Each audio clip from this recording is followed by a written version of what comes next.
आप ही फाइल कर रहे हो, देन आप ही आर्ग्यू कर रहे हो, आप ही रिलीफ ला रहे हो। 5 साल का लॉ कर रहे हैं आप 3 साल का कर रहे हैं, उसमें कोई वो नहीं होता है। डीमोटिवेटेड तो बहुत ज्यादा, क्योंकि हेलो गुड मॉर्निंग एवरीवन। आज मैं आपको ऐसे पर्सन से मिलाने वाला हूँ जो बहुत ही खास है।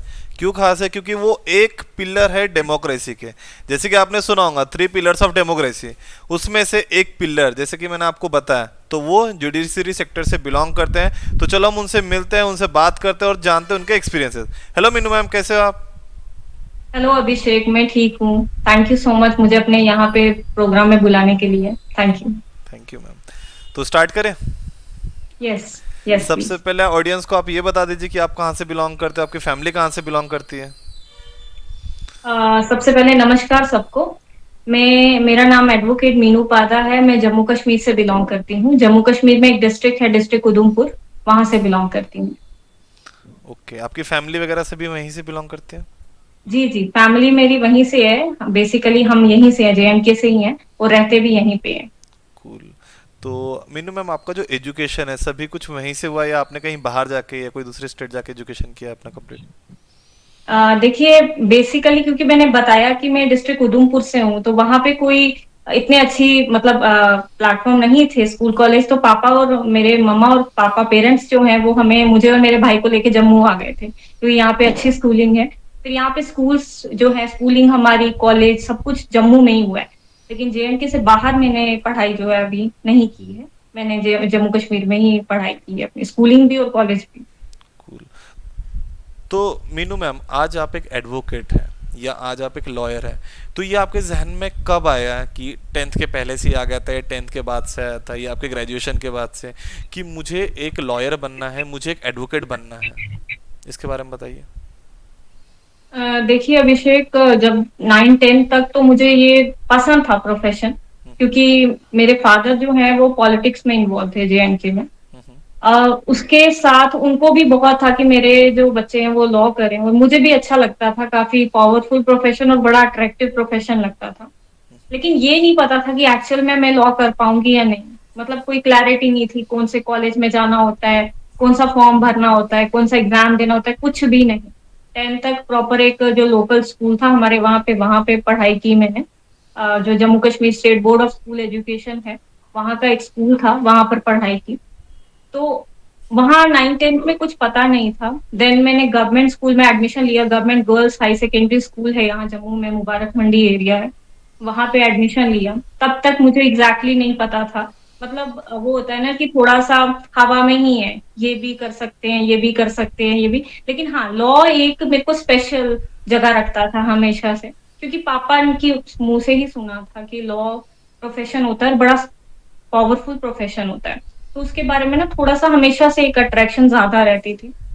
लेकिन 11-12 तक कॉमर्स रखा। कोई आइडिया नहीं कि आगे लॉ करने के लिए कौन सा सब्जेक्ट रखना होता है, साइंस होता है। बस कॉमर्स लगा कि सब कॉमर्स रख रहे हैं मेरे फ्रेंड्स, तो मैंने भी कॉमर्स रख लिया। देन कॉमर्स करने के बाद 12th में जैसे ही फाइनल हुआ तो 1 साल ड्रॉप कर दिया, क्योंकि क्लैरिटी अभी भी नहीं थी कि कैसे करना है। फिर एक न्यूज़पेपर में कोचिंग इंस्टीट्यूट की एड देखी किसी दिन, कि वो जेयूईटी, जम्मू यूनिवर्सिटी एंट्रेंस टेस्ट होता है हमारा, यूनिवर्सिटी ऑफ जम्मू का। एवरी ईयर जेयू कंडक्ट कराती है। तो क्योंकि बाहर जाने का कोई स्कोप नहीं था। पापा, फैमिली भी थोड़ी कंजर्वेटिव है, लड़कियों को बाहर भेजना वो थोड़ा सा वो भी समझते कि बाहर जाएंगी तो रिस्क रहता है। स्पेशली लड़की को अकेले भेजना, वो पढ़ना, वो थोड़ा था। और मुझे भी कोई इंटरेस्ट नहीं था कि मतलब हमारे यहाँ पे भी कॉलेज है तो मैं यहाँ पढ़ लूंगी। देन जेयूईटी का एग्जाम तो मैंने कोचिंग सेंटर ज्वाइन कर लिया। वो क्लैट का एग्जाम की तैयारी भी कराते थे। CLAT is a common law entrance admission test, जो नेशनल लेवल पे जो एनएलयूज होते हैं, national law institute, national law universities India में, वो भी। तो मैंने सोचा चलो एनएलयू अगर मिल जाता है तो फिर देखा जाएगा। लेकिन मुझे मतलब कोई वो एकेडमिक्स वो भी नहीं था मेरा कि बहुत ही ज्यादा स्ट्रॉन्ग है, टू बी ऑनेस्ट। मतलब इतना कोई स्ट्रॉन्ग नहीं था, I was a average student. और उसी वजह से मैंने कहा कि चलो एनएलयू मिल जाता है देन इट्स ओके, नहीं मिला तो जेयू तो है ही है, नहीं तो देख लेंगे, कोई और कोई कोर्स कर लेंगे। फिर उन्होंने जेयूईटी का एग्जाम दिया और जेयूईटी मेरा जो है वो निकल गया। ठीक है। जेयूईटी क्रैक कर लिया। देन जेयूईटी जैसे ही क्रैक किया तो मुझे लॉ स्कूल में जो है, जो मतलब कि जेयूईटी क्रैक करके लॉ स्कूल में जो है 5 ईयर लॉ का मैंने एडमिशन ले लिया 12th के बाद।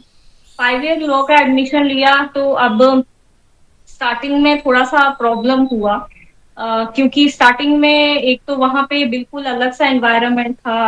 आई belong to a very middle class family, very normal family. और थोड़ा सा लॉ स्कूल जो है, स्पेशली हमारा 5 ईयर लॉ कॉलेज स्कूल जो था, 3 ईयर लॉ भी होता है, 5 ईयर लॉ भी होता है। 3 year is after graduation and 5 year is after 12th। तो 12th के बाद बहुत एक अलग एनवायरनमेंट मिला, यूनिवर्सिटी में डायरेक्ट आ गए, किसी कॉलेज में नहीं गए।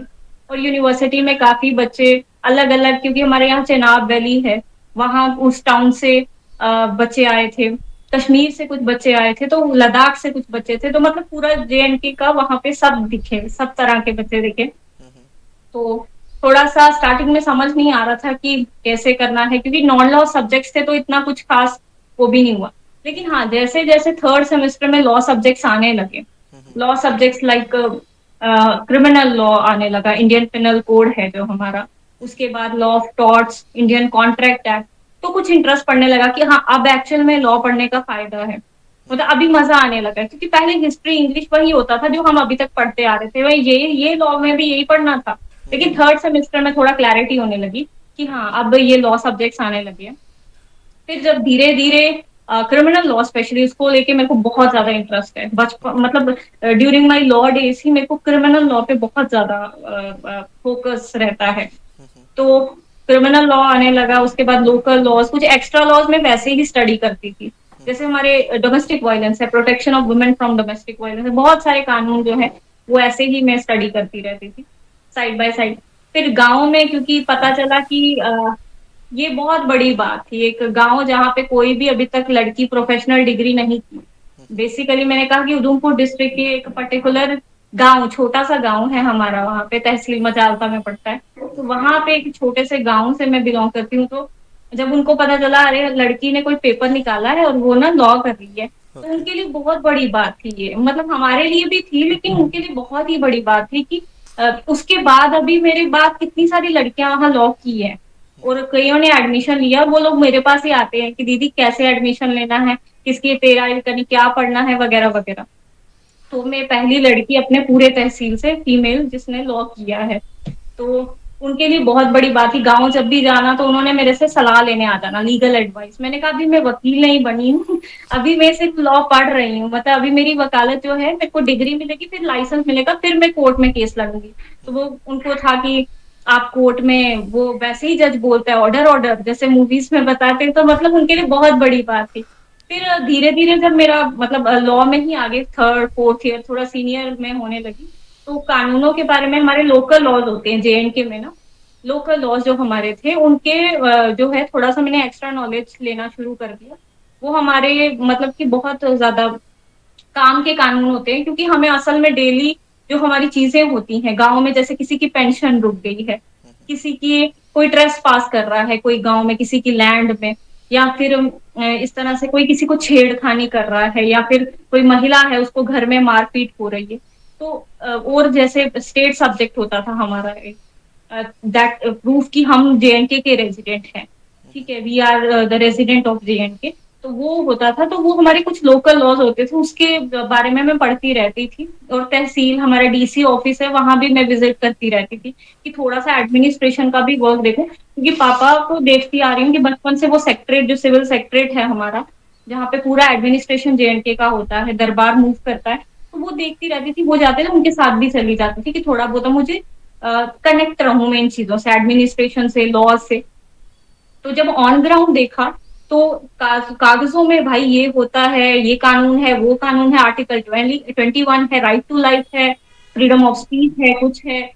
अच्छा, लोकल लॉज में है आपको इतने दिन में ये चीज, आधार कार्ड मिल जाना चाहिए आपको इतने दिन में, ये वाला राशन इतना टाइम में मिल जाना चाहिए, अगर आप बीपीएल कैटेगरी से हो, आपको ये फायदे मिलने चाहिए। बट ऑन ग्राउंड वो चीजें नहीं मिल रही थी। ओके। तहसीलदार लेवल पे, ब्लॉक डेवलपमेंट ऑफिसर होता है, पंचायत लेवल पे, वो स्कीम्स इंप्लीमेंट प्रॉपर नहीं हो रही थी, जो मैं ऑन ग्राउंड अपने गांव की जो बात करूं।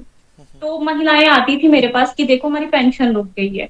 कई आते थे कि मतलब कि इस तरह से कि जो है EWS category, economic weaker section जो होते हैं, उनसे भी मतलब पैसे मांगे जा रहे हैं कई जगह, कई ब्राइब लेते थे। तो वो चीज ना फिर मेरे को ये होता था कि नहीं यार, कानून में कुछ और लिखा है, ऑन ग्राउंड कुछ और हो रहा है। इट मीन्स की अवेयरनेस की प्रॉब्लम है, अवेयरनेस हो। क्योंकि मेरे साथ कोई नहीं भिड़ता था। एक बार मैं एक इंसिडेंट शेयर करना चाहती हूँ कि मतलब हमारे पूरे ही तहसील एरिया में पता था कि ये लड़की हमारी जो है वो लॉ कर रही है।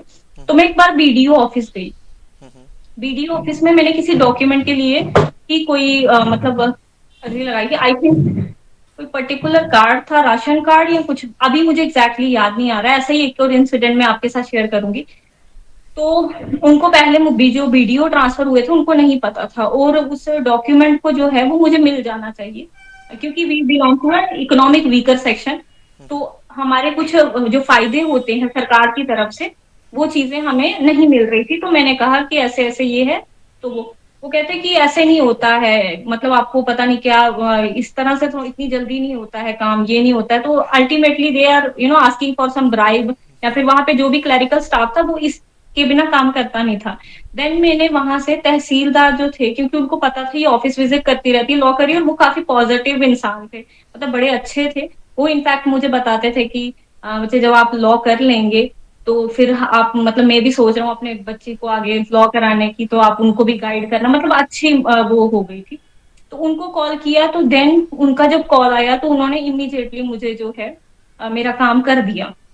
बात ये है कि जब आप अवेयर होते हो तो उसका ये इम्पैक्ट होता है। ये धीरे धीरे मुझे पता चलने लगा कि यार अगर आपको पता हो तो आप बहुत सारा चेंज ला सकते हो। यस। और लोगों को नहीं पता है, इवन वो EWS category, BPL, below poverty line है, फिर भी वो ब्राइब दे रहे हैं अपनी ही चीजें लेने के लिए जो सरकार ने उनको दी है। सरकार उनको राशन दे रही है, उतना राशन उनको नहीं मिल रहा है। जितना चावल मिलना चाहिए उतना चावल नहीं मिल रहा है, जितनी चीनी मिलनी चाहिए उतनी चीनी नहीं मिल रही है। तो वो कहीं ना कहीं हर एक तबके में कोई ना कोई करप्शन में इन्वॉल्व है। तो उनको पता है ये पूछेंगे नहीं और हम किसी को मतलब पकड़े नहीं जाएंगे। तो वो चीज मुझे बड़ी खटकती थी। और फिर मेरे को कुछ और चीजें भी पता चली। मतलब कुछ लोगों ने इलीगल तरीके से बीपीएल कैटेगरी में शामिल हुए ताकि वो बेनिफिट्स जो होते हैं वो मिल जाए उनको। वो भी मुझे, घर में गाड़ियां लगी हैं और आपके पास बीपीएल कैटेगरीज के आप वो इंजॉय कर रहे हो। तो वो चीजें मुझे बड़ी बुरी लगती थी। और ये फिर मैंने धीरे धीरे जो है कानून को, एक्स्ट्रा लॉज पढ़ना शुरू किए, जैसे लोकल लॉज, हमारी स्कीम्स जो होती है उनके बारे में रीड करना शुरू किया। और अपने गाँव जाके, even being a law student, मैंने उस टाइम जो है थोड़ा अवेयरनेस फैलाना शुरू कर दिया था। मतलब कि 5-6 लोग बैठे हुए हैं तो औरतों को बताना शुरू कर दिया कि ऐसा हो, ऐसा। और बच्चों को प्राइवेट स्कूल में 25% कोटा होता है राइट टू एजुकेशन में, वो भी नहीं पता था उनको। तो वो प्राइवेट स्कूल का सोचते ही नहीं थे, गवर्नमेंट स्कूल में ही पढ़ाते थे। तो ये थोड़ी सी इन्फॉर्मेशन जो जो मुझे मिलती थी मैं उनको शेयर कर देती थी। तो वो चीज मुझे बड़ा अच्छा लगता था कि अवेयरनेस होगी, मुझे है, तभी मेरे साथ कोई मतलब वो नहीं कर पा रहा है प्रॉब्लम। अगर प्रॉब्लम क्रिएट करता है तो मुझे पता है कि सोल्यूशन क्या है। इसके साथ ही मैं एक और जो मोटिवेशन मेरा लॉ का था कि हाँ अब तो यही करना है, तो वो मैं एक शेयर करना चाहूंगी। मेरे ब्रदर का 12th हुआ था। ओके। एंड ये इंसिडेंट मेरे लिए ना बड़ा स्पेशल है। मैं ये क्यों है special, I will tell you. मेरे भाई का अभी 12th कंप्लीट हुआ था, और हमें ना जेएनके के स्टूडेंट्स को ना कोटा मिलता है बाहर यूनिवर्सिटीज कॉलेजेस में पढ़ने के लिए। अब मेरे भाई ने वही प्रधानमंत्री का जो वो योजना था उसमें अप्लाई किया, और हमें स्टेट सब्जेक्ट अपना लगाना पड़ता है। तो स्टेट सब्जेक्ट हमारे पास जो है हमने अप्लाई कर दिया था, बट अनफॉर्चुनेटली अभी तक मिला नहीं था, और 6 महीने, अराउंड 6 महीने हो गए थे। तो देन मैंने पब्लिक सर्विस गारंटी एक्ट के बारे में, क्योंकि एड्स वगैरह टीवी में, रेडियो में आती रहती थी कि इतने दिनों में आपको, जो आपका राशन कार्ड है बीपीएल कैटेगरी में, अगर आपकी फाइल एकदम सही है, आपको ये सब चीजें मिलेंगी as a right, as a matter of right. Then जब मेरे को पता चला भाई यहाँ तो 6 महीने हो गए, ये बोल रहे हैं यहाँ पे 30-35 दिन के अंदर आपको मिल जाएगा, और हमारी फाइल भी कंप्लीट है, फिर ये क्यों नहीं दे रहे हैं हमें। मैंने डीसी ऑफिस का नंबर लिया, मुझे अभी भी याद है, मैंने डीसी का नंबर लिया। मेरे ख्याल में जो ये पुलिस हेडक्वार्टर होता है, वहां पे फोन करके वहां से डीसी उधमपुर का नंबर लिया। तब मिस्टर शाहिद इकबाल चौधरी डीसी थे, एंड वो बहुत ही अच्छे डिस्ट्रिक्ट कलेक्टर रहे हमारे वहां पे। तो मैंने उनको कॉल किया, मैंने कहा कि मैंने पहले पूरा मैसेज किया उनको, एक एसएमएस भेजा, रिस्पेक्टेड सर, पूरा एक कितना लंबा मैसेज भेज के, under public service guarantee act provision number this this, section number this, ये हमने अप्लाई किया था बट अभी तक इतना टाइम हो गया, नेम पूरा डिटेल अपने भाई की भेजी कि अभी तक उसको मिला नहीं है। उसको ये प्रधानमंत्री की ये योजना जो है स्पेसिफिक, इसके लिए उसे बाहर यूनिवर्सिटीज में अप्लाई करना है। उन्होंने इमीडिएटली जो है मुझे रिवर्ट बैक किया, कॉल किया, एंड उन्होंने मुझे नेक्स्ट डे बुला दिया। उन्होंने कहा कि आप अपने भाई को लेकर आ जाओ। हम डीसी ऑफिस पहुंचे नेक्स्ट डे, और क्योंकि हमारी फाइल कंप्लीट थी, तो वो जो सेक्शन होता है जो इशू करता है, जो सेक्शन इशू करते हैं सारे डॉक्यूमेंट्स, उनको ऑफिसर को बुलाया जो वहां पे हेड था अपने ऑफिस में, हमारे सामने उसको डांटा, हमारे सामने बोला कि ये मतलब जो बच्चे हैं अगर मतलब पढ़ना चाहते हैं आप लोग तो इनका करियर खराब कर दो, अगर इस तरह से बच्चे सारे ही वो करने लगे, पता नहीं कितनों को आप लोग वो करते हो। तो फिर हमें जो है उसने उसी टाइम अपने ऑफिस में लेके गया, उसी टाइम स्टेट सब्जेक्ट इशू किए, और मतलब हाथ जोड़ के नमस्ते अलग किए जाते टाइम, हमने भी थैंक यू वगैरह किया, मतलब कुछ भी नहीं, ब्राइब कुछ नहीं। तो फिर हमें बड़ा अच्छा लगा, मैंने कहा यार इधर एक एक्ट के पता होने से काम निपट गया, ये तो बहुत पावरफुल चीज है। तो फिर मैंने वही जो जो पढ़ती थी उसको ट्राई किया इम्प्लीमेंट करने में। कोई इन्फॉर्मेशन मिल रही है, ऑफिशियल डेटा अवेलेबल नहीं है, चलो भाई आरटीआई लगा दो। आरटीआई सिंपल एप्लीकेशन होती है, आरटीआई लगा देती थी। भाई भी मेरा ऐसे ही है, मतलब हम आर्टिकल वगैरह लिखते रहते थे न्यूज़पेपर में, लोकल न्यूज़पेपर में, कुछ टॉपिक्स पे, कुछ इश्यूज पे। तो अच्छा लगता था यार, जो पढ़ रहे हैं वो बहुत काम की चीज है। अगर प्रोसीजरल सबको नहीं भी पता हो, लेकिन एटलीस्ट बेसिक सबको पता होना चाहिए। तो वो कैसे पता चलेगा, गांव में तो अपने हम पहुंचा देंगे, अपने डिस्ट्रिक्ट में हम अभी तक जेएनटी में बहुत सारे कैंप्स जो हैं कर चुके हैं, लीगल अवेयरनेस कैंप। तो हम गांव में जा जाके लोगों को समझाते रहते हैं कि क्या कानून है, कैसे वो करना है, टोल फ्री नंबर, क्योंकि हमारा मेन ह्यूमन राइट्स लिटिगेशन है। ह्यूमन राइट्स पे बहुत ज्यादा काम है, जिसमें मेरा स्पेसिफिक वुमेन और चाइल्ड पे है। तो वो करते रहते हैं, तो वो बहुत ही एक इंटरेस्टिंग मोटिवेशन, ये चीजें ऐड होती गई कि नहीं भाई अब करना तो लॉ ही है। और लिटिगेशन में स्पेशली जब गई, मतलब आफ्टर पासिंग आउट, जब पास आउट हुई, बीच में थोड़ा प्रॉब्लम भी आया क्योंकि बिजनेस थोड़ा पापा का खराब हो गया था, फिर थोड़ा सा हेल्प लेनी पड़ी, बिकॉज एक ईयरली फी होता है, खर्चा वगैरह होता है, वो थोड़ा मैनेज करने में मुश्किल हो रहा था। Then I started teaching home tuition, मैंने देना स्टार्ट कर दिया बच्चों को during my third year of LLB, ताकि मेरा जो डेली का थोड़ा बहुत रूटीन जो खर्चा रहता है वो मैं निकालूं, बुक्स का खर्चा निकालूं, और हो गया मेरा। थर्ड ईयर से ही मैंने ट्यूशन, होम ट्यूशन देना शुरू कर दी थी। सो ये इंटरेस्टिंग था। और जब खत्म हुआ लॉ तो मतलब कि फिर तो था कि अब तो मतलब बस एक होता है कि बस निकल के हमने बहुत कुछ कर देना है, बट हाँ एक चीज में पेशेंस चाहिए होती है कुछ चीजों में। लेकिन हाँ धीरे धीरे ये एक एक्सपीरियंस है जो आपको एक डेली कुछ ना कुछ सीखने को मिलता है इस प्रोफेशन में। इनफैक्ट हर कोई प्रोफेशन में आपको डेली एक नई चीज सीखने को मिलेगी अगर आप उसको ऑब्जर्व करो बहुत ध्यान से। कूल। सही कहा आपने मैम कि अगर हमारे जो तीन पिलर्स है डेमोक्रेसी के, लाइक एक हम बोलते हैं लेजिस्लेटिव, एक हम बोलते हैं एग्जीक्यूटिव, तीसरा हम बोलते हैं जुडिशरी। अगर ये तीनों प्रॉपरली वर्क करें, अगर एक जुडिशरी वाले को उसके जुडिशियल का नॉलेज है और वो अगर एग्जीक्यूटिव के पास सही तरीके से पहुंचे, तो डेफिनेटली ये जो वर्क का हम बोल सकते हैं टाइम या इफ़िशिएंट वे में बहुत अच्छी तरीके से हो जाएगा। बट इन बीच में जो करप्टेड ऑफिसर या हम बोल सकते हैं जो करप्टेड लोग बैठे हैं, बिकॉज ऑफ दैट रीज़न कि जो हमारा काम है किसी के एजुकेशन का, किसी का कोई और रिलेटेड इशू, मतलब आई कैन से कि वर्क में ये जो बाधाएं बनती है जिसमें टाइम लगता है, because of this reason. And बहुत ही मुझे सुन के अच्छा लगा कि जब आप पढ़ रहे थे या जैसे फैमिली में हो या जहाँ पे हम बिलोंग करते, जहाँ से हम बिलोंग करते हैं, आप उनके लिए क्या कर पाते हो, और आपने वो कुछ कुछ चीज़ें जो की है, जैसे फैमिली के लिए भी आप जैसे बताते हो कि गांव में भी आपने कैंप लगा के या वहाँ पे आपने अवेयरनेस फैलाने का या स्प्रेड करने का ट्राई किया, दैट इज़ डेफिनेटली ये एक बहुत बड़ा मोटिवेशन मेरे लिए ही है कि अगर मैं कुछ कर रहा हूँ तो मैं मेरे आजू बाजू जो सराउंडिंग है वो इन्वायरमेंट को अच्छा करने का ट्राई करूँ। इट्स ए आई थिंक ये नाइस। बहुत, थैंक यू सो मच। ये बहुत जरूरी भी है क्योंकि मुझे लगता है कि इनफैक्ट अभी भी देश भर से मेरे पास ऑनलाइन एप्लीकेशंस आती हैं बच्चों की, स्टूडेंट्स की, लॉ स्टूडेंट्स की, फॉर लॉ इंटर्न्स। अभी मेरे पास 90 इंटर्न्स है ऑल ओवर इंडिया, तो लीगल इंटर्न्स है। तो they are doing internship under me. तो मैं उनको भी यही बोलती हूँ कि आप जहां पे भी हो, जिस सिटी में हो, जहां पे हो, वहां पे ट्राई करिए कि आप बहुत कुछ जानते हैं, क्योंकि हमने डेली कुछ ना कुछ पढ़ना है। मैं वो नहीं कह रही हूँ कि आपको प्रोसीजर हम पढ़ाना है लोगों को, पर एटलीस्ट जिस एनवायरनमेंट में हो आप अब अभी कोविड में हमने देखा वेबिनार के थ्रू लोगों को बहुत ज्यादा इंफॉर्मेशन स्प्रेड हुई। मतलब उस लेवल का हमने एक दूसरे से कनेक्ट करना पड़ेगा, और उस लेवल का हमने ना अवेयरनेस फैलाने के एफर्ट्स करने पड़ेंगे, वो बहुत जरूरी है।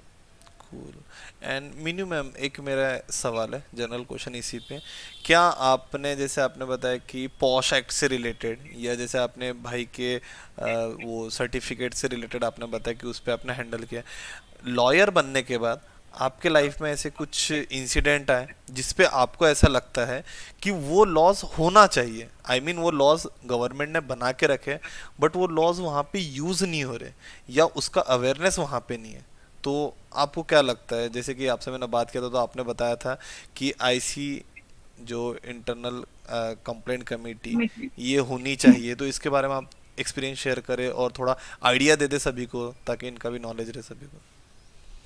देखिए लॉज का अगेन मैं यही बोलूंगी कि पॉश एक्ट सबसे ज्यादा इम्पोर्टेंट जो मैं बोलूंगी मैंने अपने लिए यूज किया। वो कैसे? अगेन मैं एक एक्सपीरियंस शेयर करना चाहूंगी। I started practising in J and K high court में। हाई कोर्ट में ही प्रैक्टिस है मेरा ज्यादा। एंड हाई कोर्ट में जब मेरा प्रैक्टिस चलने लगा, मतलब क्योंकि लोग आप पे ट्रस्ट करते हैं, जब आपका वर्क जो है वो नजर आ रहा है और लोगों को रिलीफ भी मिल रहा है, लोगों को रिजल्ट भी उस चीज के दिख रहे हैं, तो लोग आप पे ट्रस्ट करने लगते हैं। तो कुछ लोगों ने मेरे को कोर्ट में, इनफैक्ट मैंने बार काउंसिल ऑफ इंडिया जो है लॉयर्स के लिए सबसे बड़ी जो बॉडी है that is in new Delhi, वहां तक कंप्लेन कर दी थी। एक कपल था, दे वो था लॉयर्स, तो उन्होंने मेरे साथ कुछ बदतमीजी की थी कोर्ट प्रेमिसेस में, कैफेटेरिया एरिया में। एंड देन उनके बाद जो है मैंने, क्योंकि मेरे लिए दैट टाइम तो आई स्टार्टेड क्राइंग, मेरे पास कोई भी नहीं था, और क्योंकि दे वर क्वाइट इन्फ्लुएंशियल पीपल, वो स्टेट में हमारे बहुत ही इन्फ्लुएंशियल है, और काफी अच्छी बैकग्राउंड से हैं, लीगल बैकग्राउंड से हैं, जजेस, सीनियर लॉयर्स, उनके दादा पापा मदर सब इस तरह से हैं। तो मैंने कहा भाई इनसे कौन पंगा लेगा, मतलब मैं एक नॉर्मल फैमिली से हूं ना, मेरे पीछे कोई बैठा हुआ है बचाने के लिए। मुझे बहुत सारे, मेरे जब ये इंसिडेंट हुआ तो मैं रोने लगी, तो बहुत सारे मेरे बैचमेट्स जो मेरे फ्रेंड्स थे लॉ वाले ही, तो वो मेरे पास आए कि मीनू इनका ना इग्नोर कर, ऐसे जो होते हैं ये मतलब इसी तरह से करते हैं, तू इग्नोर कर इनको, कोई नहीं कल आ जाना। मैं घर आई, 2-3 दिन रोती रही दो तीन दिन अपना कहते हैं ना जो सारा, कि मैंने एक चीज सोच ली थी कि मैं इनको, मतलब या तो इनको इस तरह से सबक सिखाऊंगी कि नेक्स्ट टाइम ये किसी फीमेल लॉयर्स के साथ, जस्ट बिकॉज की I am a first generation lawyer, तो मेरे साथ इस तरह से इन्होंने हरकत की, तो पहले भी मैंने सुनने में आया ये बहुत सारे इस तरह से बदतमीजी करते हैं लोग। लेकिन मैंने कहा कि एक साइड में महिलाओं को केस ले रही हूँ, जहाँ पे मैं बोल रही हूँ मैं ये कराऊंगी आपको, मैं वो कराऊंगी, मैं इससे मतलब आपको जस्टिस दिलाऊंगी, ये वो बड़ी बड़ी बातें, और दूसरी साइड मेरे को कोई खुद कुछ मतलब अब्यूज करके चला गया और मैं कुछ नहीं कर पाई। देन आई जेएनके में मुझे नहीं कोई भी अनफॉर्चुनेटली कोई फेवर नहीं मिलना था, क्योंकि जब आपके जो ऑपोजिट जो हो वो बहुत ही इन्फ्लुएंशियल एक वो हो, लोग हो, तो लोग उन्हीं को फेवर करते हैं, स्ट्रॉन्ग को ही वो किया जाता है। मुझे कोई फेवर करने वाला नहीं था। इनफैक्ट जो मेरे खुद के, जिन्हें मैं फ्रेंड्स कहती थी, अपने बैचमेट्स थे मेरे, उन्होंने भी अपने आप को जो है, उन्होंने भी अपने आप को जो है वो कर दिया बिल्कुल, मतलब मेरे से बिल्कुल वो कर दिया, और उस चीज को देन मैंने लिंक्डइन में इस चीज के बारे में लिखा कि इस तरह से मेरे को, क्योंकि मेरे पास और कोई तरीका ही नहीं था अपने आप को प्रूव करने का कि मैंने, मेरे साथ कुछ गलत हुआ है। मैंने कोर्ट सोच लिया था मैं कोर्ट नहीं जाऊंगी अब, क्योंकि मैं जो केस है वो सारे किसी को हैंड ओवर कर दूंगी, क्योंकि एक साइड में कह रही हूँ मैं उन लड़कियों को जस्टिस दिलाऊंगी जिनके साथ गलत हुआ है, और एक साइड में ऐसा कोई खुद मेरे ऊपर चीजें फेंक के चला गया और मेरे को गाली दे के चला गया और मैं कुछ नहीं कर पाई। Then I posted it on LinkedIn. मेरे को लिंक्डइन में बहुत लोगों ने वो किया, बहुत लोगों ने हेल्प किया, बहुत ज्यादा। और फिर मैंने, मेरे को बहुत, मेरे एक बाहर के दिल्ली के कुछ लॉयर फ्रेंड थे, उन्होंने मेरे को कहा कि मीनू तुम ना बार काउंसिल ऑफ इंडिया में वो करो, कंप्लेन करो इस चीज का, क्योंकि सीसीटीवी फुटेज तो होता ही है, वो उससे दिख जाएगा कि कोई आपके साथ बदतमीजी कर रहा है। ये तो मुझे प्रूफ था, और जिन्होंने देखा था वो भी मतलब चुप हो गए ना, उस उनकी फेवर में हमने कुछ नहीं देखा। तो मैंने बार काउंसिल ऑफ इंडिया में, then bar council of India का जेएनके जो हाईकोर्ट, जेएनके जो बार एसोसिएशन है, उनको मैसेज आया कि आपके यहाँ पे किसी फीमेल लॉयर के साथ बदतमीजी की गई है।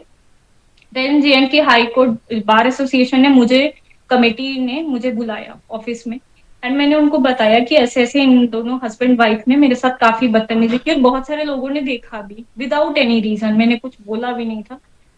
फिर उन्होंने कहा कि आप कंप्लेन करना चाहते हैं इस चीज की, लेकिन एक चीज याद रखिएगा, जो कंप्लेन कमेटी है उसमें वो जो लड़की है जिसने बदतमीजी की, उसकी मदर एज अ मेंबर है। One was a justice and one was a justice. Then I said कि मैंने सोचा कि जिसके खिलाफ मुझे कंप्लेन करनी है वो उसकी मदर उस कमेटी में बैठी हुई है, और जस्टिस तक उनके मेंबर हैं, डीआईजी, मतलब बड़े बड़े काफी पहुंचे हुए लोग थे। तो मैंने जितना उनको सबक सिखाना था उतना सिखा दिया, क्योंकि मेरे को देश भर से बहुत ज्यादा सपोर्ट आया था इस चीज को लेके। और being a first generation lawyer, मेरे को बहुत सारी लड़कियों ने जेएनके की लॉयर्स जो हैं जिन्होंने प्रैक्टिस छोड़ दी थी बीच में, कुछ की तरफ से, उनके सीनियर्स की तरफ से सेक्सुअल अब्यूज किया गया है, कुछ को उनको दबाया गया है कि लड़की है चुप करके घर जाके बैठ, कईयों को ये बोला गया तू ना टीचर बन जा, कहाँ यहाँ पे वकालत करेगी, ये बड़ा गंदा प्रोफेशन है। वो उन्होंने छोड़ दिया था, and they again started practising in court.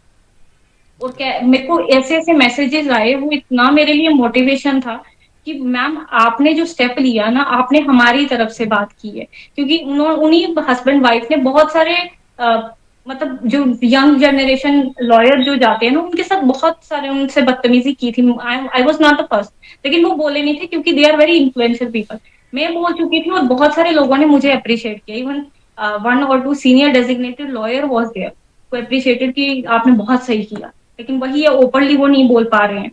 लेकिन वो चीज मुझे बड़ी अच्छी लगी, और मेरे को लगा कि भाई या तो इस प्रोफेशन में डर, मतलब अगर डर के रहना है तो फिर घर बैठ जाओ, मतलब कोई डीआईजी हो या डीआईजी का बाप हो, दैट डजंट मैटर। आप अगर इस प्रोफेशन में हो तो या तो आप डर के घर में बैठ जाओ, मत लो लोगों की फाइल, बड़े बड़े वादे मत करो, या अगर करने हैं तो फिर अपने लिए तो स्टैंड लेना पड़ेगा। आज ये वो है कि वो दोनों हस्बैंड वाइफ मेरे सामने, मतलब कभी बात तो दूर की बात है, कभी मतलब ऊंची आवाज में भी बात करने की दोबारा नहीं सोचेंगे, उनको ये रियलाइज मैंने करा दी है। Even I am a first generation lawyer, लेकिन मैं तुम्हारे बाप का मतलब किसी का खा नहीं रही हूँ। I am doing my own practice, और जो भी मैंने किया है कमाया है वो अपनी मेहनत से कमाया है। सो ये जेलसी फैक्टर है या कोई भी हो, you guys can not exploit yes anyone yes. Like this. Great ma'am and definitely ये एक मोटिवेशन एक लॉयर बनने के लिए नहीं होगा, बट ये एक ऐसा मोटिवेशन रहेगा स्टूडेंट्स के लिए, स्पेशली गर्ल्स के लिए। क्योंकि आपने जो सही बात बताया कि जो इन्फ्लुएंशियल पहले से पर्सन है वो अगर किसी को दबा दे किसी को रोक दे तो काफ़ी लोग रुक जाते हैं। बट आपका ये जो वर्क रहा उससे डेफिनेटली मोटिवेशन तो पहले भी काफ़ी लोगों को मिल चुका है, बट आपका ये वीडियो देखने के बाद डेफिनेटली काफ़ी लोग को मोटिवेशन मिलेगा। Yes. Thank you Abhishek, thank you so much. And ma'am ये जो आपकी जर्नी रही एक लॉयर बनने तक, इस बीच में कभी आपको ऐसा डिमोटिवेटेड फील हुआ यार कि मैंने लॉयर एक प्रोफेशन लेके गलती कर दी, कभी आपको ऐसा फील है?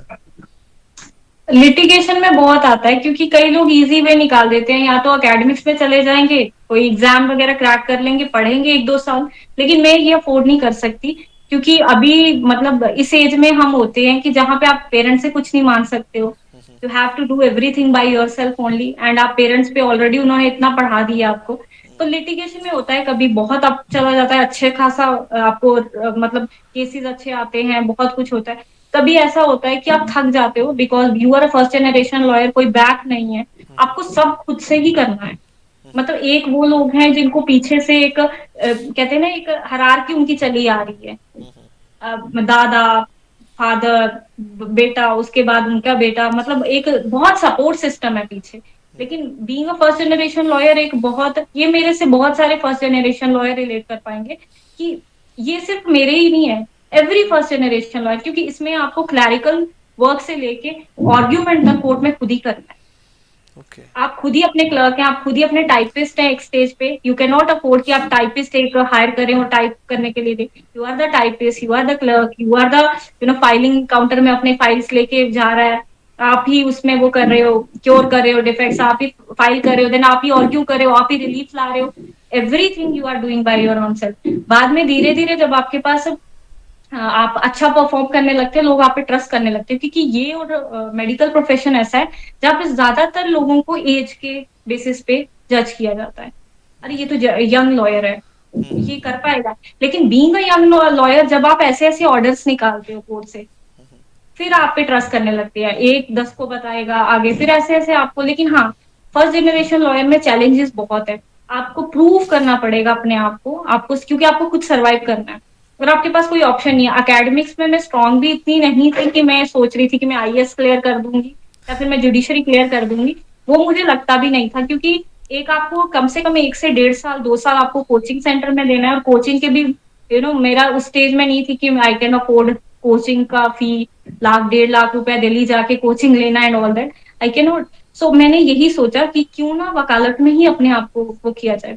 डीमोटिवेटेड तो बहुत ज्यादा, क्योंकि कुछ एंजाइटी इश्यूज थे उनकी वजह से, बहुत ज्यादा कि क्या ही कर लूंगी, बहुत ज्यादा नेगेटिव चीजें जब होती थी, कुछ मतलब वो बहुत एक डीमोटिवेटेड होता था, क्योंकि when you got an anxiety attack because of your past reasons and immediately you give up, नहीं कुछ नहीं करना यार, कुछ नहीं होगा, मतलब कुछ नहीं होगा। देन अगेन सेकेंड डे फिर से वो कहीं से मोटिवेशन आता है, भाई अभी तक ये इतना कर लिया है तो अब जाके मैं गिव अप कर दूं। अब जैसे मैं आपको ये वीडियो के माध्यम से ही बताऊं कि 2-3 दिन तक मैं आपसे कनेक्ट नहीं कर पा रही थी। अगेन दैट एंजाइटी इश्यूज, क्योंकि एंजाइटी इज लाइक वो आपका ऊपर नीचे होता रहता है। When you are suffering from a anxiety disorder, तो वो ऊपर नीचे होता रहता है। तो आपसे कनेक्ट करने से पहले आई वाज थिंकिंग है कि यार नहीं हो पाएगा, ये इनको भी एक काम यहाँ पे बोल दिया है, एक इनको भी हाँ बोल दिया, वहां पे भी हाँ बोल दिया। इतने सारे 5-6, एक जगह एमिटी पे मैंने बोलना था, एक जगह दूरदर्शन में इनवाइटेड थी, फिर से 5-6 चीजें थी और कोर्ट केसेस अलग। तो इतना बर्डन हो जाता है। देन आई थिंक कि ब्रदर भी इस टाइम अवेलेबल नहीं है यहाँ पे, तो मैंने कहा कि भाई यार सब छोड़, मुझसे तो नहीं हो पाएगा। देन अगेन कहीं से मोटिवेशन आती है, नहीं भाई और कौन करेगा, अभी तक ये इतना सारा प्यार मिल रहा है, इतना सारा एकदम से चेंज आ रहा है, वो ऐसे तो नहीं आएगा ना, आगे फर्दर भी तो मैं रुक नहीं सकती। बहुत सारे लोग आपको कहीं ना कहीं, एक भी फॉलो कर रहा हो ना उसके लिए आपको उठना पड़ता है। एक भी in fact single person even following you ना, तो आपको उसके लिए उठना पड़ता है, यार ये मेरे को देख के चल रहा है, मैं रुक गई तो ये भी रुक जाएगा। Cool cool. एंड मैम आपके लाइफ में ऐसा कब मोटिवेशन है कि नहीं मुझे बनना है तो अब लॉयर ही बनना है? जैसे एक इंसिडेंट मुझे याद तो आ रहा है आपके ब्रदर वाला, तो और कोई है कि उस टाइम पे आपको फिक्स लग गया नहीं अब तो मुझे लॉयर ही बनना है? ऐसे बहुत हुए, मतलब आज भी होते हैं कि मेरा लाइफ का डिसीजन बड़ा अच्छा था। मैंने आपको बोला एकेडमिक्स में मैं स्ट्रांग नहीं थी, मेरे पास कोई ऑप्शन नहीं था, कोचिंग वगैरह मैं अफोर्ड नहीं कर सकती थी। फिर मेरे को ये था कि टीचिंग में एक ऑप्शन था, मैं फर्दर पढ़ाई करती हूँ, एलएलएम कर लेती हूँ, देन नेट वगैरह जो भी होगा एग्जाम क्रैक करके, लेकिन उसमें टाइम लगना था। लेकिन वकालत में क्या हुआ कि वकालत में मुझे ना आउटकम मिलने लगे चीजों के। जैसे मुझे, अगर मैं 2021 की बात करूं तो मैंने चाइल्ड सेक्सुअल अब्यूज पे एक टीआईएल लगाई। उसका रिजल्ट मुझे ये दिखने लगा कि जेएंडके में कुछ सेमिनार्स चाइल्ड सेक्सुअल अब्यूज पे होने लगे। Great great. हाँ, मतलब वो चीजें मुझे दिख रही हैं। अगर मैं सपोज मेरे गांव में ग्राम सड़क योजना वाला एक जो स्कीम है प्रधानमंत्री का, ग्राम सड़क योजना, वो अभी सड़क जो थी टूटी थी, सालों से टूटी थी, मतलब कच्ची सड़क थी, नहीं बन पा रही थी। आई फाइल्ड एन आरटीआई। आप जब आरटीआई लगाते हो तो तहसीलदार लेवल को अगर आप आरटीआई लगाते हो तो उसको प्रोबेबली ये पता होता है कि ये आरटीआई जो इन्फॉर्मेशन मांग रहे हैं ये कहीं ना कहीं यूज करने वाले हैं। तो आप बिलीव नहीं करेंगे, कुछ दिनों में जो रोड है उसका काम चालू हो गया। मुझे और क्या चाहिए, मुझे क्या करना था उसका केस लगा के, मतलब रिट लगा के हाई कोर्ट में, जब मुझे दिख रहा है कि काम स्टार्ट हो गया। तो मतलब ये चीजें मुझे बड़ी बार हुई कि यार कभी कभी ना आपके साथ कोई फालतू का बदतमीजी नहीं करता है, ये देख के, because you are a lawyer और आपके सामने ही दूसरे से कर रहा होता है, बिकॉज ही इज नॉट। आप अवेयर हो, आप लॉ जानते हो, अगला बंदा चाहे जिस मर्जी पोजीशन में हो, मैंने आपको अभी अपना इंसिडेंट बताया, वो भी लॉ नोइंग पर्सन थे बट बेबी थी, उनको पता था उन्होंने गलत किया है, मुझे भी पता था कि उन्होंने गलत किया है। तो मेरे पास प्रूफ भी था कि भाई ये ज्यादा से ज्यादा कितनी चीजें डिनाई कर देंगे, मैं सीसीटीवी तो मैं गवाह ही दूंगी।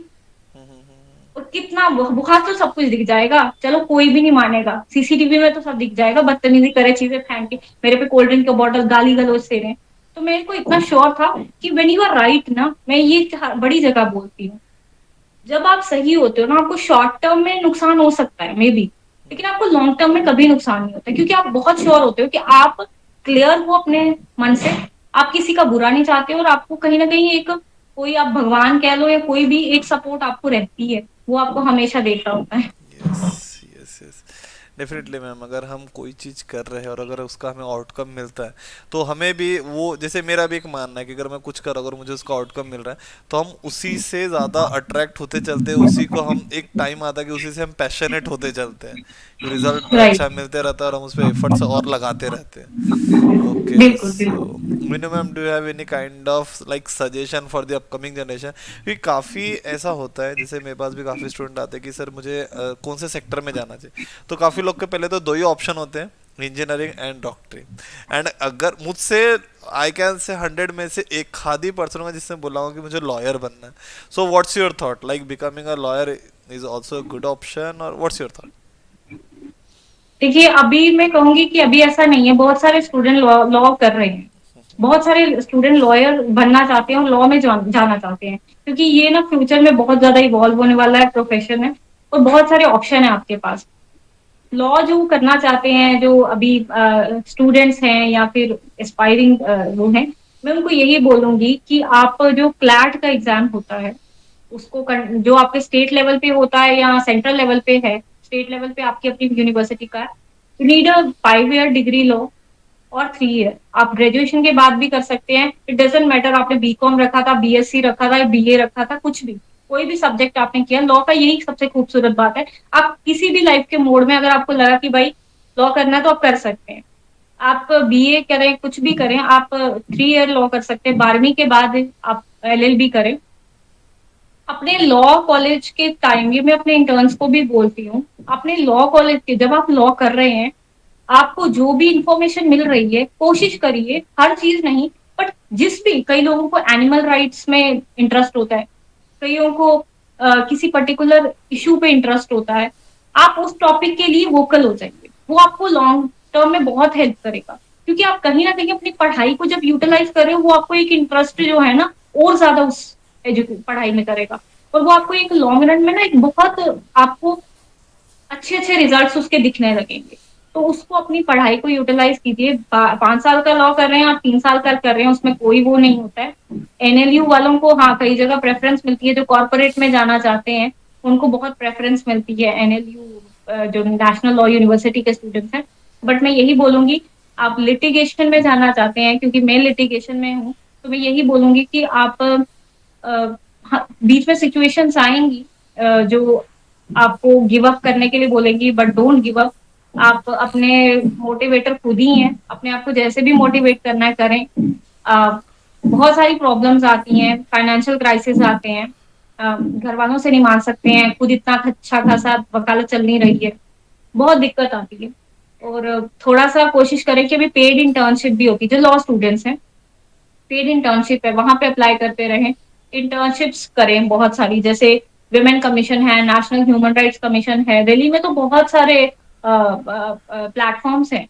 फिजिकल इंटर्नशिप करें, ऑनलाइन इंटर्नशिप करें, जितना ज्यादा प्रैक्टिकल एक्सपीरियंस गेन कर सकते हैं उतना करें। और by the 5th year, by the end of 4th year, ये डिसाइड कर दें कि भाई जुडिशरी में जाना है या फिर लिटिगेशन में जाना है या कॉर्पोरेट में जाना है, फिर उसकी साइड पर्टिकुलर तैयारी करने लगे। मतलब 3 साल अपने लॉ के उसमें दें कि हर जगह से अपने आप को एक्सप्लोर कर रहे हो, मेरे को कॉर्पोरेट में इंटरेस्ट है, आईटी सेक्टर, या फिर थोड़ा सा मुझे ये साइबर क्राइम में इंटरेस्ट है, क्रिमिनल लॉ में इंटरेस्ट है, सिविल लॉ में इंटरेस्ट है, कंपनीज में इंटरेस्ट है, ये जो भी आपको, जुडिशरी की तैयारी में एज ए जज अपने आप को देखना चाहते हैं, वो हर चीज एक्सप्लोर करें। और by the end of 4th year make sure कि आपको फाइनलाइज हो जाए।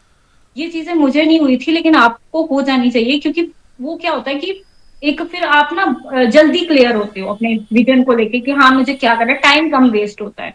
इसका एक ही फायदा होता है, वो होता है टाइम कम वेस्ट होता है। तो जो चीजें मुझे 3 साल बाद समझ आई, वो आपको जल्दी आ जाएंगी। By the end of 4th year आप ये क्लियर रखेंगे, मुझे अगर जुडिशरी की तैयारी करनी है, कॉलेज के साथ ही शुरू कर दो। कॉलेज के साथ ही कोई वीकेंड में कोचिंग मिलती है, वो ले लो, ऑनलाइन कोचिंग है, वो ले लो जुडिशरी की, घर पे सेल्फ स्टडी करना स्टार्ट कर दो। लिटिगेशन में जाना है, सिविल में जाना है, क्रिमिनल में जाना है, रेवेन्यू मैटर देखने हैं, सर्विस मैटर देखने हैं, कौन से में, उस पर्टिकुलर फील्ड में इंटर्नशिप करना शुरू कर दो। जैसे मुझे था क्रिमिनल लॉ में, तो मैंने सीआरपीसी पे ज्यादा फोकस करना लग गया, जो कोड ऑफ क्रिमिनल प्रोसीजर है, प्रोसीजरल लॉज है हमारे। उसके बाद विमेन पे बहुत इश्यूज पे वो था, तो मैंने मतलब कि ये विमेन लॉज को पढ़ना शुरू कर दिया, जो लोकल डोमेस्टिक वायलेंस एक्ट है, sexual harassment at work place को लेके लॉ है, उसके बाद मतलब जो भी वो चाइल्ड अब्यूज को लेके वो है, पॉक्सो है, उन चीजों में अपने आप को ना by the end of fourth year आप उस चीज को कहो कि मैंने अब 1 साल 1.5 साल इसको देना है, एंड अपने फील्ड में, जिस फील्ड में एक ही फील्ड चुनो, एक ही पर्टिकुलर चीज, जैसे मेरा वुमेन एंड वो है चाइल्ड राइट्स है, तो उसी पे मैं स्टिक रहती हूँ ज्यादातर ज्यादातर। ऐसा नहीं कि बाकी केस आएगा तो मैं छोड़ दूंगी, नहीं ऐसा नहीं है, बट कम लेती हूँ। अगर मुझे लगता है कि ले लेना चाहिए केस तो ठीक है, नहीं तो मैं ज्यादातर उसी फोकस रहती हूँ। उस फील्ड में आपसे ज्यादा बेहतर में नहीं कोई कर सके, मतलब आप टॉप में हो, ओके, इतना अपने आप को केपेबल एक बना लो। फोकस रख सके हम कोई एक सेक्टर में। Yes yes. Yes. And one last thing from my side minimum, कि आपके पास कोई ऐसा मैसेज जो आप सभी को देना चाहते हो और ये आपने सोच के रखा था, या किसी को थैंक्स बोलना है फैमिली में या कोई फ्रेंड को, ऐसा कुछ मैसेज आपके साइड से? थैंक्स ऑफ कोर्स फैमिली तो है ही है, क्योंकि उन्होंने पढ़ाया, इस काबिल बनाया कि आप मुझे शो में बुला रहे हैं अपने और मैं बोल पा रही हूँ। बट हाँ, ये है कि आपको ना लाइफ में बहुत सारी सिचुएशंस बहुत मोटिवेट करती हैं। कई लोग बहुत फॉर्चुनेट होते हैं, उनकी लाइफ में बहुत सपोर्ट सिस्टम होते हैं, बड़े सारे लोग, उनके फ्रेंड्स अच्छे होते हैं।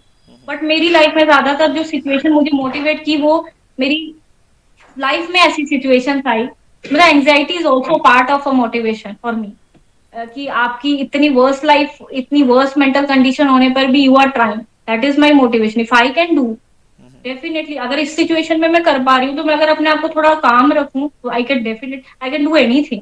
मतलब वो चीज मुझे वो होता है ना, not as overconfidence, but एक अपने आप को मोटिवेट करने के लिए। You will not get every time, आप कोई अवेलेबल नहीं होगा आपको सुनने के लिए, आपको अपने आप को खुद ही मोटिवेट करना है। सो अपने आप की सेल्फ हेल्प जरूर करें, क्योंकि एवरी टाइम आपको कोई अवेलेबल नहीं रहेगा, आपको कोई सुनेगा भी नहीं, समझेगा भी नहीं। मे बी अगर जो लोगों को मिले हैं ऐसे लोग, that are very fortunate people, that are very lucky people. But नहीं मिले हैं तो please help yourself. Definitely ma'am, ये जितनी अपनी करियर जर्नी, साथ ही साथ जो भी आपने एडवाइस दी है, डेफिनेटली ये अपकमिंग जनरेशन को या आपके कलीग को, ये सभी को बहुत मदद करेगा, ताकि वो अपने लाइफ में कभी भी उनके लाइफ में एक ऐसा इशू या ऑब्स्टेकल या आई कैन से कुछ रुकावटें आती है, तो आपसे एक मोटिवेशन लेके या आपको देखकर वो डेफिनेटली अपने लाइफ में जो भी अगर ऐसी सिचुएशन आती है उन्हें वो इजीली हैंडल कर पाएंगे या डील कर पाएंगे। And thank you everyone for watching us. आपका एक एक व्यू बढ़ना है, आपका एक एक सब्सक्रिप्शन बढ़ना, ये मेरे लिए इतना मोटिवेट करता है मुझे कि मैं डिफरेंट स्ट्रीम से, आप बोल सकते हो, लोगों को पकड़ के लाता हूँ या लोगों को बुला के लाता हूँ, सो दैट आपको भी काफ़ी इनसे, इनकी लाइफ जर्नी से आपको काफ़ी हेल्प हो सके। So thank you ma'am, thank you everyone. Thank you so much, thank you.